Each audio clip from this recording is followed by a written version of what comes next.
Hi, a pleasant good day to everyone. My name is Maricel, the mother of Kidansak. As a working mom, I usually start my day at 4:30 in the morning to cook meals so that my son will have something to eat for dinner when he comes from school. Then I go to work at around 7:30 in the morning and be home at around 8:30 to 9 in the evening. During the time that I'm not home yet, Zach is left alone to fend for himself. On weekends, I usually do the laundry, clean the house, and other household chores that I cannot do during weekdays. We go to church, then after hearing Mass, we go shopping for a week's supply of food.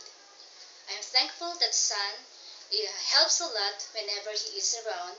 It makes work a lot easier. That's all I can say.